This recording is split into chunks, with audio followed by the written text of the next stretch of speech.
Hello, and welcome to the Digital Workspace Works podcast. I'm Ryan Purvis, your host, supported by our producer Heather Bicknell. In this series, you'll hear stories and opinions from experts in the field, stories from the front lines, the problems they face and how they solved them, the areas they focused on from technology, people and processes, to the approaches they took that will help you to get to the grips with the digital workspace inner workings.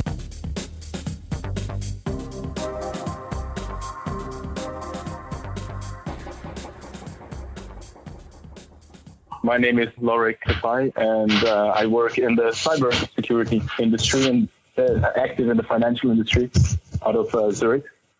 I'm a big advocate of what we call security by design, the idea of reducing cyber risk to its minimum through the reduction of the attack surface at the start of whatever we design, like the digital workspace or other services.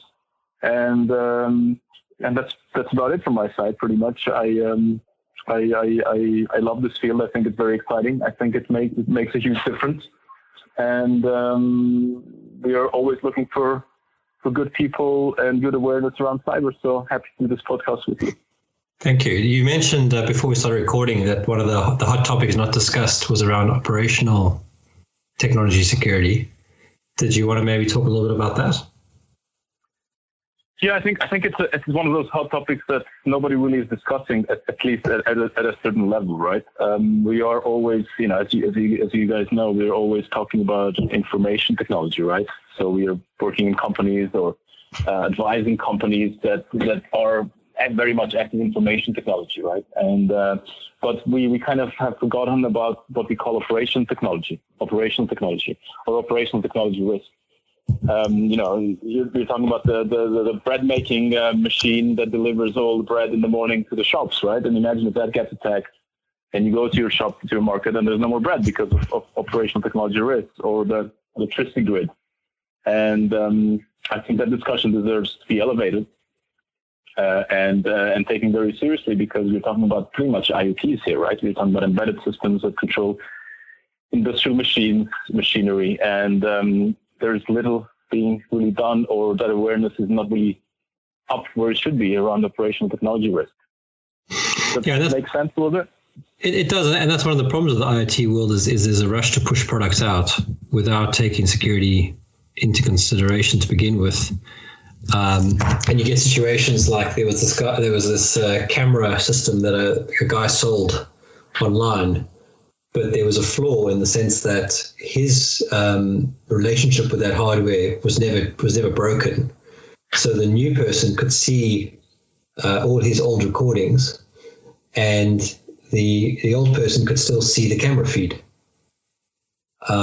because there was no sort of anonymization. There was no refreshing of the hardware. All those things you would think about, that you have to think about if you're thinking about the security part of it. It wasn't done because that takes longer to get the product out.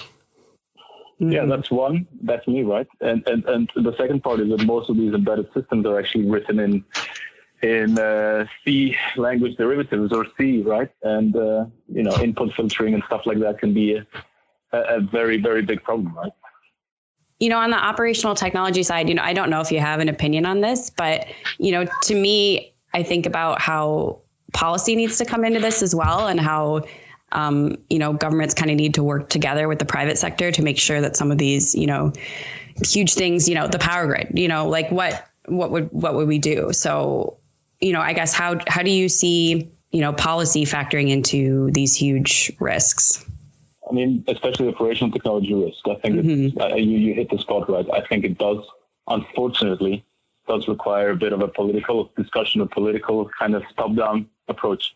I'm not a big fan of regulation, but it does deserve a political discussion. That's why I meant when I said elevate the discussion a little bit to the level of certain, policy experts or policy makers at the government level, probably, right? Or institutional level, government institutional level, right? Because I don't think that's really happening right now. Mm-hmm.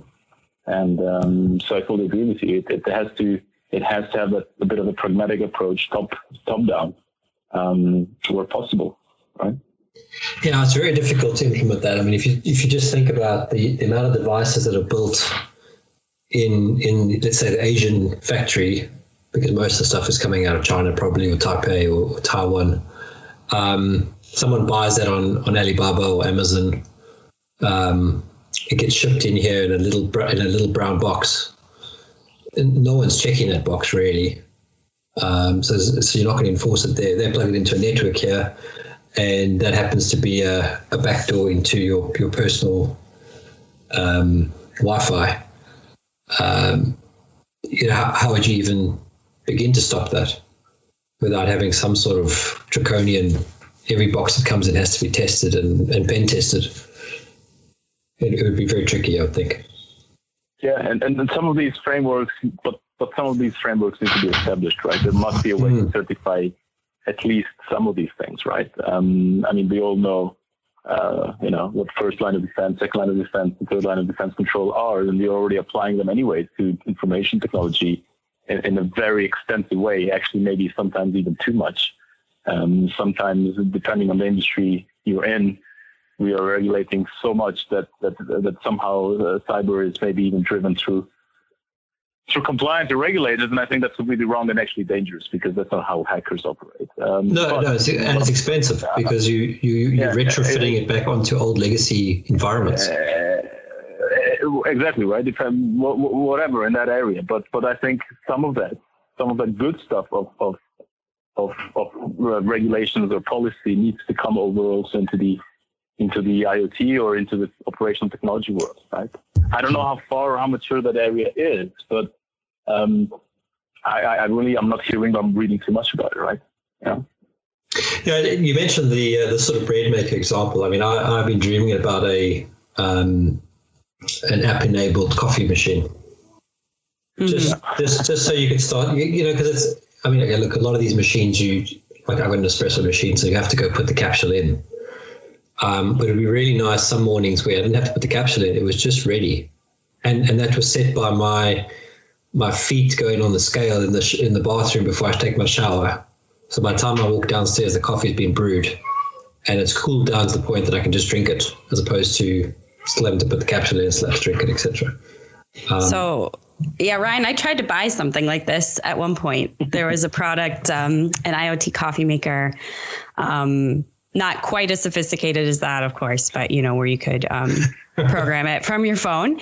And there was, a Kickstarter for it, and it was like years of just waiting for this product to actually ship and be released, and it never was. So I just thought it was funny that you brought up that example, because I had attempted. but it's one of those things that. The whole thing about the digital world is trying to bring disjointed things together seamlessly, and to make it more comfortable, or less friction. And one of those things is reducing your manual effort. If we think about this in the enterprise world, you're trying to reduce the number of tickets being created for poor performance, or something to that thing. But if you could save someone 2 minutes for making their coffee, that has not necessarily a huge financial benefit, but a comfort benefit for the most part. Yeah, Lorik, what's your kind of take on because a lot of times we're exchanging convenience for privacy, right? When it comes to a lot of IoT solutions, at least in the home. From a privacy perspective, already the principle of privacy is so like a holy grail, right? It's sacred, and that has to be protected by design, first of all. But if people choose to then, right, if consumers choose to then really have the kind of invasion at their homes, then, it's their choice, right? But I don't think it should be, it should not be a whitelist approach, right? It's not like we go in and we design something that does not take care of privacy and then we switch it on, right? Privacy has to be switched on by design, right? So your coffee maker is already locked and loaded with all the necessary policies to protect your privacy, right? Where possible, right? Where possible. And then the user can choose to open it up, just like we do in real life, right? With our real identities and our real home, right? We let people in; they're not already in our house, right? So all these concepts, as we have in a state of law, at least in the Western world, right? Or most of the Western world, we should be able to replicate the same in technology. So not just from a cybersecurity point of view, but from a privacy and data protection point of view, where possible, you know? Yeah, I guess. Does that make sense? Or No, it does. And I guess for me, you know, when thinking about some of these consumer technologies, I feel like there are things that are, you know, more and more, you know, that connect to Wi-Fi, or that, you know, some, you know, grandmother out there, you know, using their Google Home or, you know, whatever. They don't, you know, there's a lack of awareness, I think, on the consumer side sometimes that, you know, what these technologies are, you know, recording potentially about you. Yeah. I mean, I think there's a massive lack of awareness. Well, you hit the spot, right? And this is why, like I said, unfortunately, we need a discussion. We need a political level discussion, and that's why I'm saying it's unfortunate, right? Because wherever government plays a role, it becomes a little bit of a big discussion. Regulations come in place, right? So a lot of these companies, unfortunately, have misused, the users in that sense, and some accepted it blindly, some still do, some don't care. But I think that's dangerous, right? I mean, like I said, you don't just let people in your house or have people in your house by design, right? People don't just invade your privacy like that without you having some kind of control. So I think a lot of analogies are missing there, and people are not getting the full view of this, right? Yeah, and I think there's a level of education that's also missing. It's not something that's necessarily taught in school. And depending on the size of the organization that you're in, you may or may not get that sort of, you know, computer-based training that's enforced in some levels and not know. This is back to your point about regulations. People that have worked in banking will be, you know, beaten up regularly by some sort of information security training. But if you work in another industry where that's not such a big deal or it's not regulated, then you probably won't see any of that sort of stuff, which means you don't take it back home. Yeah. And it's a bit unfortunate. Yeah, and I mean, and that's the problem is if you don't grow up with that as a culture, and it doesn't feed off into your personal areas as well, that's usually where the attack happens, because that's the soft point. The banks have got enough money, or the big corporates have enough money to defend as much as they can. But the weakness is at the consumer level. Yeah, I guess, you know, from the education side is too, I think it's kind of, there's a conundrum as well that, you know, a lot of the young people who are growing up, you know, smartphone in hand from a very young age and who will be very familiar with this technology also never knew a life before they were, you know, before their whole lives were online already. Like there's no concept of maybe trading over your privacy. It almost would be more reclaiming it at some point, you know, when you become an adult. So, yeah, I guess I don't know if there's, a solution there, if you have any thoughts, but I feel like it's kind of you have the older generations who, you know, aren't creating that policy, that educational awareness. And then you have the youth who are just becoming normalized to how things are. Or you just do it by design, right? Like certain companies do, right? You know, you do it by design. You put privacy and security also at the center of your value proposal. I think an interesting company who has been doing this or started doing this in the recent 2 to 3 years is Apple, right? I think they've kind of taken this upon themselves in really putting the idea of privacy and security first or by design there. We've seen it with that FBI case back then, right, where Apple did not cave in, and then we've seen other moves at governmental levels in California. I think it was this started this year in January, where I don't know which act it was, but there was another act, the Privacy or Data Privacy Act, which was pumped up or ramped up. This just got into effect right now, and this is really a very new thing in the United States, right? Because the data protection laws are very loose and very much state-based. Right. So there is movement happening, you know, around that area.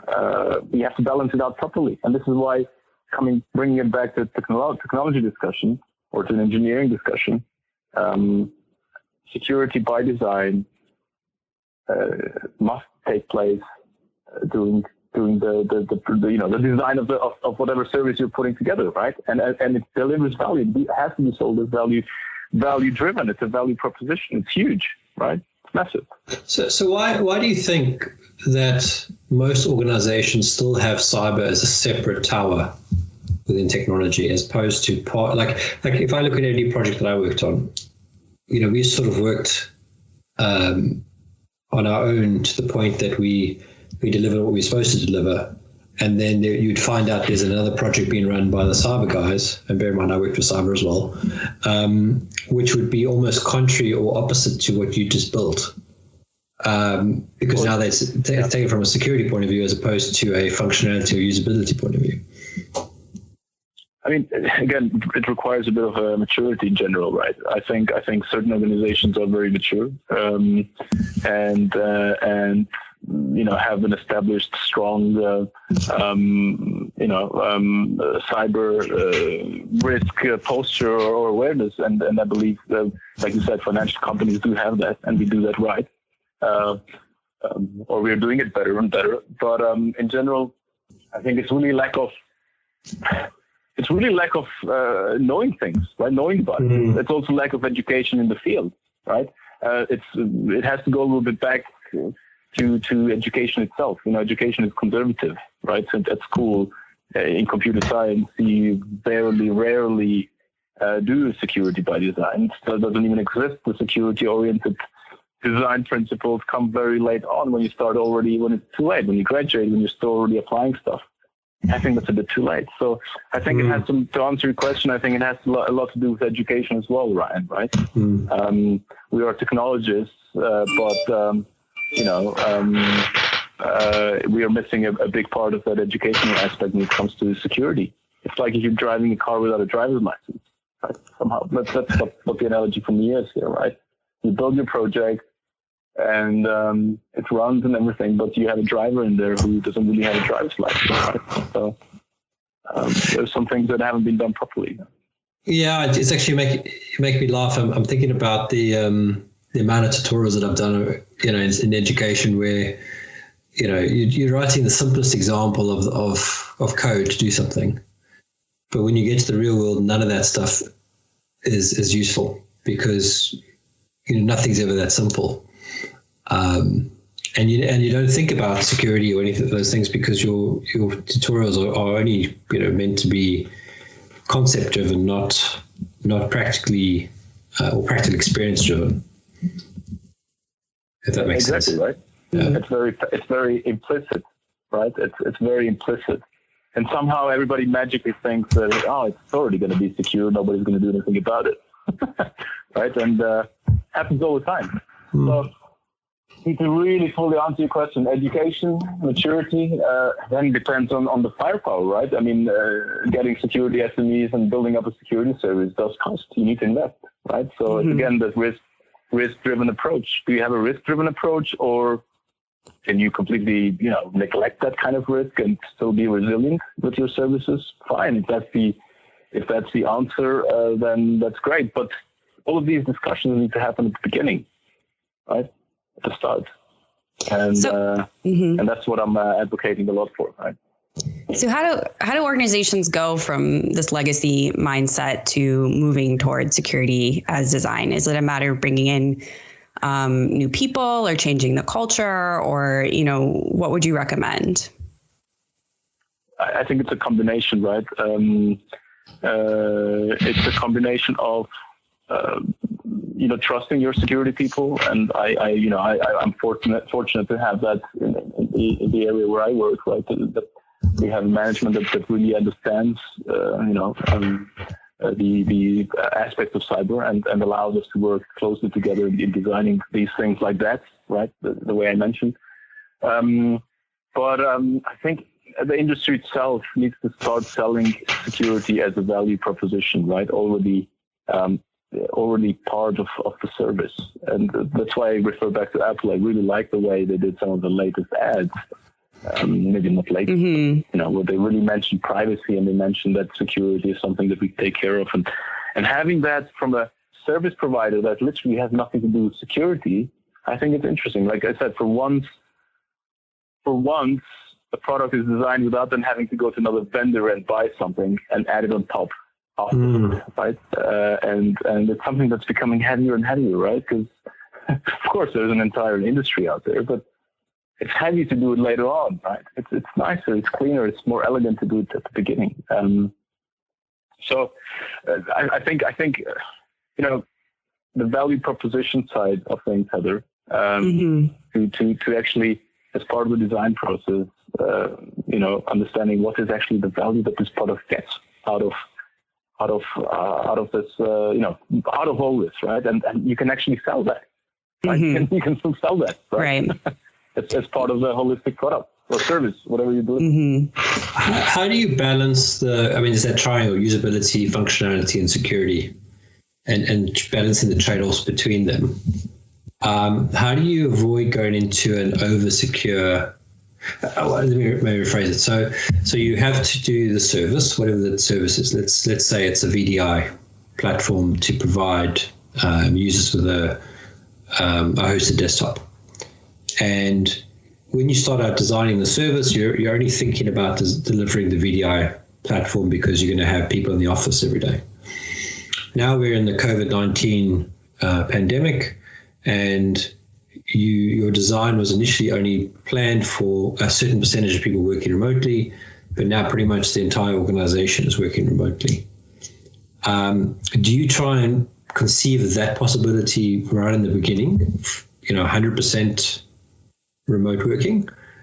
Or do you sort of draw the line and say, well, we have to accept that when we get to that, we'll have to redesign or reapproach the design? I mean, what would you think in that scenario? To answer the first part of your question, right? How do you design accordingly without killing usability and functionality and performance, right? Again, I think companies, and even small companies, even little service providers, they still need some kind of risk management framework. A small one doesn't have to be anything complicated. And by that I mean a risk management framework without going into many complicated details around a framework that allows you to ask certain questions that are just a must. How critical is my environment? Can I be still resilient if it goes down? How am I regulated around data? Do I care so much about data? What kind of agreements do I have with my users, right? Or consumers around these areas? So, categories like criticality, and probably most important, if we keep it at the cyber discussion, that framework should allow you to ask the question of, or define, what is my attack surface, right? Every time you design a service, being it an end user service or whatever, you are going to expose it to some attack surface, or it will expose an attack surface. It will expose an attack surface, right? And out of that, there is then ways to design, again, securely from the start, mitigating principles or implement mitigating principles to make that happen. Of course, the attack surface of a VDI-based platform is different. If it's higher, I cannot say. It's probably a little bit higher than a corporate device from a cyber perspective, maybe, right? But in this case, if you have good access management or good access controls like 2FA, then actually, you already mitigated quite a lot, even in the VDI environment. I'm not going to go into details exactly what, but you already know what the VDI is. You're going to have your data, stored in a data center, and you're going to stream the stuff. And having some strong 2FA, even if you get a piece of bad malware on your BYOD, data exfiltration will not be that easy, right? Printing screens and the core stuff of the data will still have, the attacker will still have to do some work, right? Of course, they will have an important footprint, but access to that data will take some work to get to, right? Similar in the corporate device. I mean, what if it gets stolen, right? And you don't have enough, you haven't done the encryption, you haven't done your homework properly, and they manage to break into your data, right? Get your disk. Happens all the time. So what I'm saying is, without solutionizing or without saying what's good or bad, or it really depends on your risk posture and the attack surface. So to answer this fully, you do want small to medium risk management framework. You don't want to overbloat it, because we know what happens when it becomes too big, right? You become fully compliance driven, and you kind of lose touch with really what is what the attackers are doing. So you want to keep it threat-based, right? You want to understand the attack surface, you want to understand the threat, and based on that, do your work, right? Yeah, I guess what I'm trying to say is you can't build a rollRoyce at the beginning if you just need to get from A to B. But if you need to get to A to B and you need to consider a little bit about your path, your journey, that you are a regulated industry, so you need to meet the regulatory requirements. Those things should all be factored in when you design, as opposed to trying to conceive every possible scenario in your design, which means you end up building this, unusable thing. And that's why you need good security SME. Right? Not everybody is a security SME. Everybody seems to be one. If you look at the industry these days, everybody's some kind of evangelist or has had 20 years of security experience, blah, blah, blah. And then when you really go down deep and start designing some or applying some of these security principles, you usually lose them, right? So that's also a key thing, right? So this is why, going back to what you asked before, what does it take to make this happen across the horizontal? Well, it does cost some money, right? This is why it's a risk-based discussion for some people. Can I neglect this risk and still be resilient and run my services? And fine, if that's the answer, right? If yes is the answer, but that question needs to happen. Yeah. So you need to have a nice silo of people that know a little bit of risk management, right? So that they can put together a risk management framework, a simple one, something that's applicable, right? The risk management frameworks that allow you to have transparent controls and measure those controls. I'm talking here from a risk construct perspective. I'm not talking about technical controls yet, right? And then out of those controls, we have the security SMEs, the guys who then build the technologies around them, right?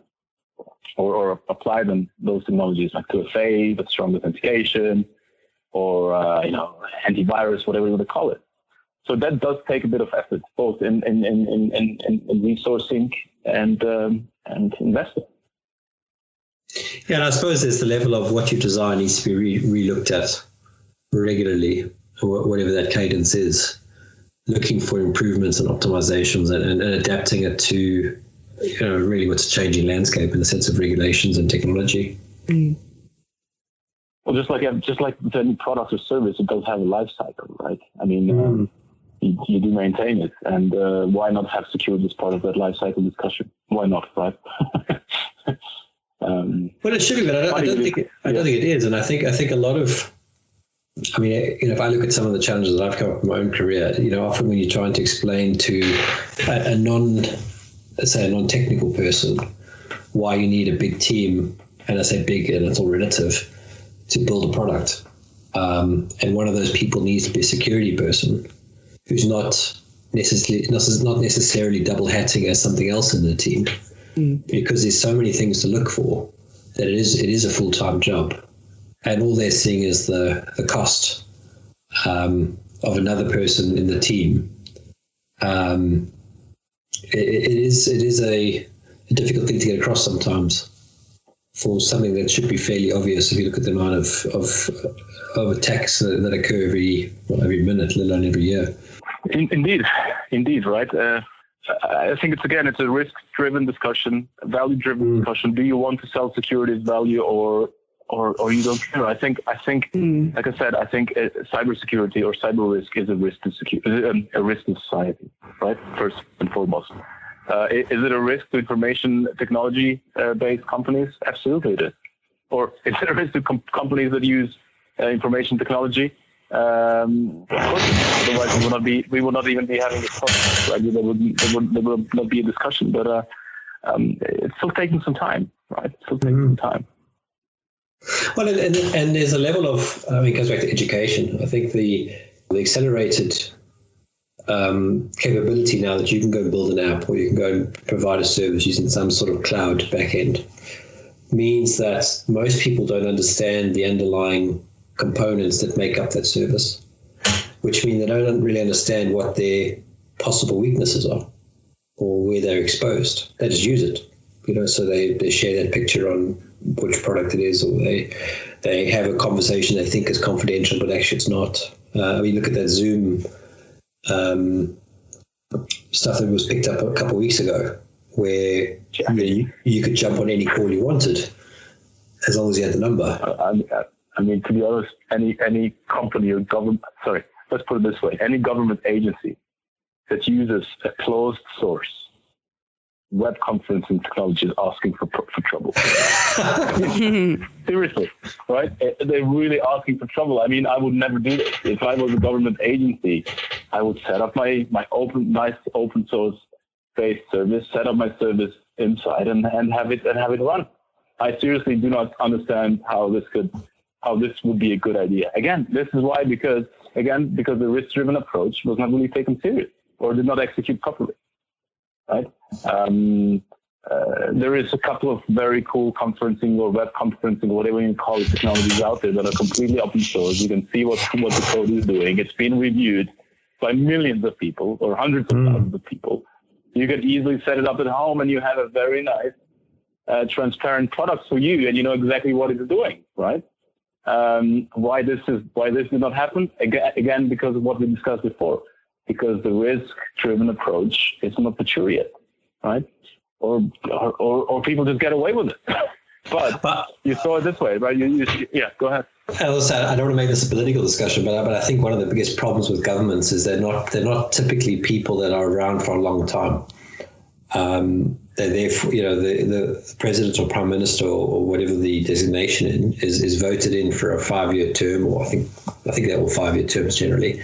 They spend the first year probably undoing a lot of what the other person did before them, so they can show some wins. Then they spend 2 years actually doing something maybe, and then they spend the next 2 years of their term trying to get back in again for their second term because they like the power and they like the thing. And this is a very cynical view of politics. But the problem with that is that there's never a long-term strategy to consider these sorts of things. So you don't have a CTO, CIO, CISO equivalent who's there for a long time because they're all politicians in the end, trying to keep their own agendas going, really. I mean, I don't think there's many that are altruistic. Yeah, I mean, I think that's also, I mean, I think we're seeing it right now, how politics is failing us anyways, right? Which is great, because what politicians are supposed to be doing is they're supposed to follow our interests and to care about our interests and not really theirs. And let's leave the political discussion there. But I really do hope that what these unprecedented times that we're going through right now do make some changes. And again, cybersecurity or cyber warfare is not something that you can fix by trusting others or each other, right? It's actually war. It's a military discipline, right?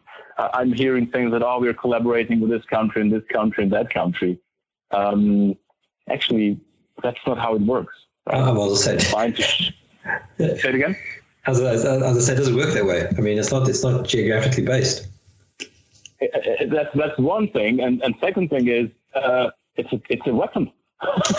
Yeah. I don't think people just share information about their weapon systems like that ad hoc. And every company that I've seen doing this, it's just, I always get a bit frustrated when I see it happening. We're sharing our run books on how our SOC operates with these and that, and it's just ridiculous.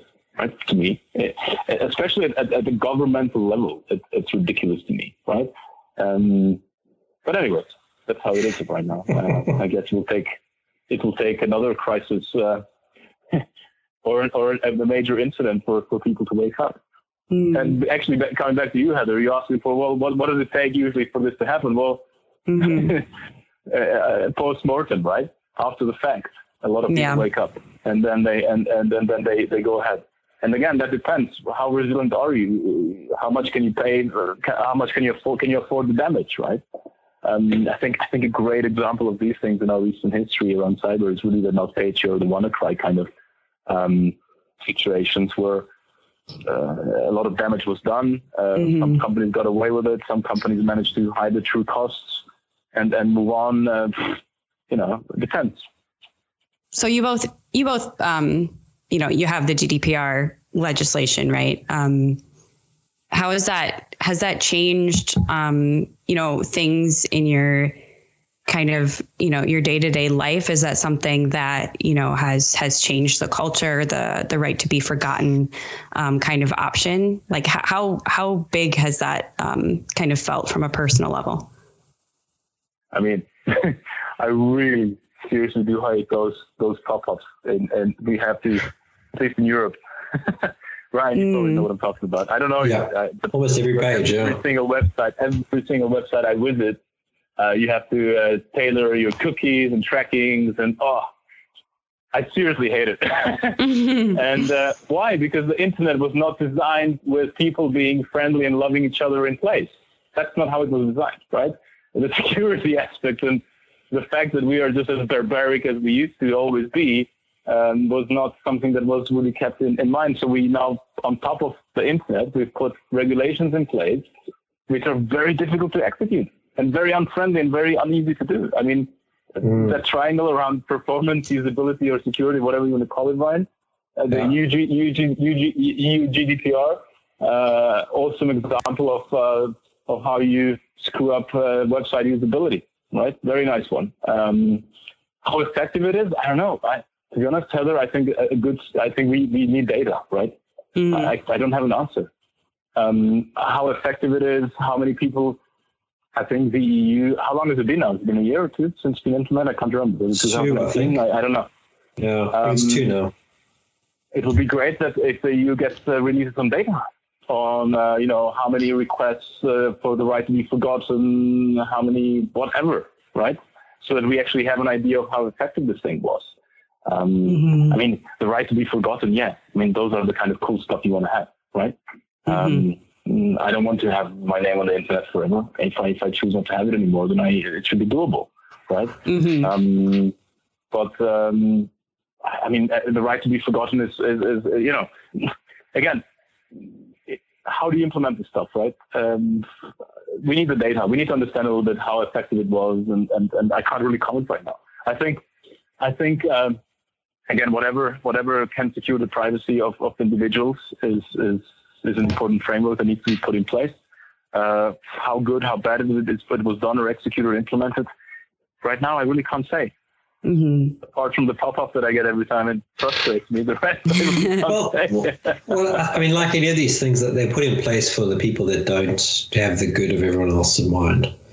And I agree with you. It's affected lots of usability, and lots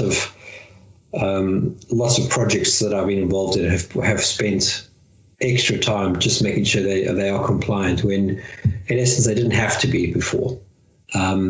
And it wasn't actually a necessary objective of the project, but because they don't want to get fined for anything, because those fines are pretty heavy now. They had to burn time on it, and it probably cost the project sometimes not the success, but a better output than they put out because of spending money on this extra analysis work. Saying that, I think you have to have these sorts of things, and I think you need to have. Again, it comes back to security by design, and to a large extent, you have to have some of these guys providing solutions. Guys and girls, let's be fair, where they are actually held accountable, because for a long time they weren't held accountable, and if they got breached or lost some data before, it was like, oh, whoopsie, sorry. But now they've had to strengthen their platforms and do the right things. And in that sense, I'm quite happy to take the pain if it means that they are held accountable. Yeah, fully agree. And that's exactly, I think, to answer your question, Heather, I think what the biggest improvement has been around such regulations is really the aspect of accountability. Now you have somebody who feels accountable, at least, right? Feels. Now, if and what happens if they get breached, that's a different story, right? If they run away, or if they get away with it or whatever, I don't care. But at least the idea of, hey, I'm delivering a service to people, to individuals, and I also have to be accountable for these kind of aspects. I think that's an important notion, or an important, principle, and that didn't really exist as strong as it did, to Ryan's point, and makes sense. How easy can how you can execute it, that's a bit of a different discussion, and I don't think we have enough time to do that on this podcast. But yeah, the execution can be messy, especially if, I mean, they're not doing us a favor, right? These people who write regulations and all that stuff, the policy stuff, they have their own kind of mastery of it. They do it in a way that nobody understands it anyways. And then, I mean, that stuff should be nicely interchangeable.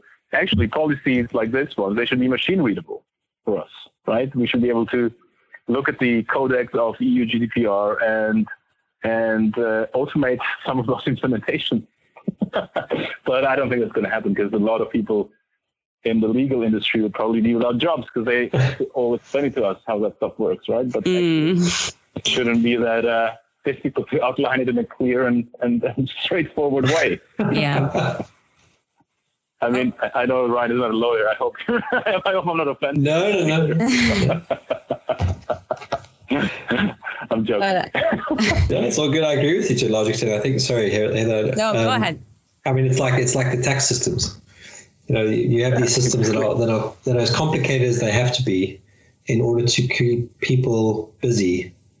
Whereas if you were to look at just taking 0.25% on every transaction, you would earn far more money and have far less admin, and everyone would pay their tax. Absolutely right. I mean, the amount of red tape and bureaucracy we have doesn't really help in executing security by design either, right? Or executing nice and proper and high quality services that individuals deserve, right? There's so much red tape. Anyways. So yeah, I know we need to wrap up in a few minutes here, but you know, one of the things I know we'd wanted to discuss, and I think this goes back to Lorik, you'd mentioned, you know, the ability to remove your name from the web. And I know you, you know, kind of have, you know, your personal philosophy on things like social media. And yeah, I guess if, you know, we only have a few minutes, but, and I don't know, you probably have a ton to say on this topic, but kind of wanted just to hear about your, you know, your personal online web presence and your thoughts there. Yeah, I mean, again, I just want to say it, right? This whole podcast from my side is pretty much a personal philosophy, opinion. I'm just trying to give whatever I think, well, you know, that kind of works for me and some of my pals and friends. I'm just trying to express it here in the best way possible. So, you know, take everything with a grain of salt, as with everything, right? You know, skepticism is an important part of the entire discussion. As to social media and stuff like that, right?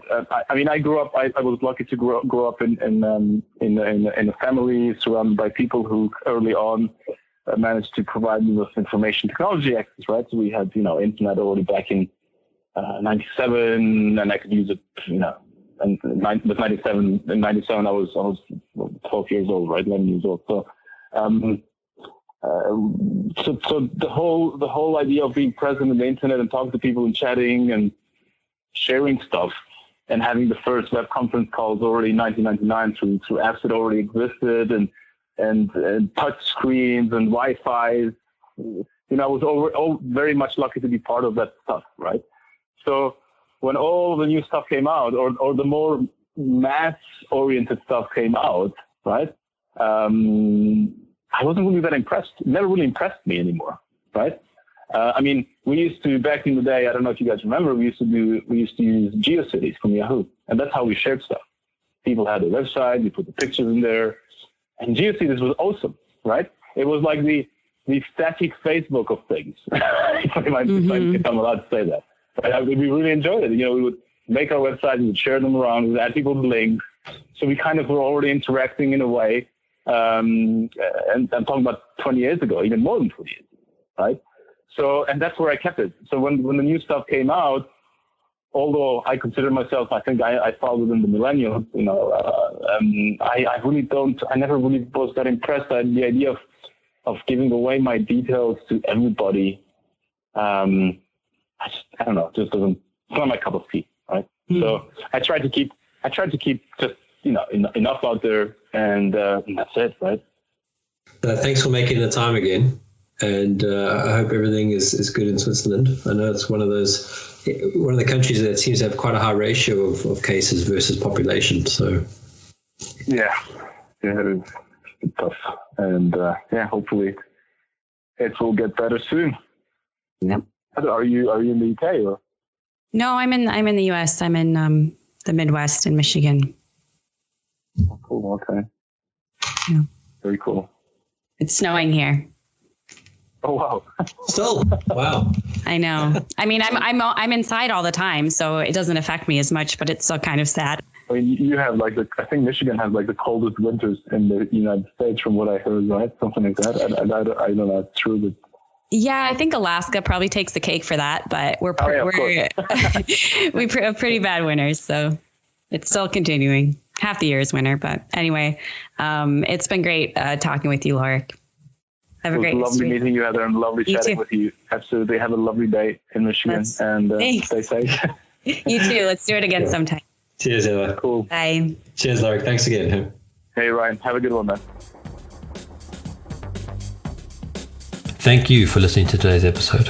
Heather Bicknell is our producer and editor. Thank you, Heather, for your hard work on this episode. Please subscribe to the series and rate us on iTunes or the Google Play Store. Follow us on Twitter @the DWW Podcast. The show notes and transcripts will be available on the website www.digitalworkspace.works. Please also visit our website www.digitalworkspace.works and subscribe to our newsletter. And lastly, if you found this episode useful, please share with your friends or colleagues.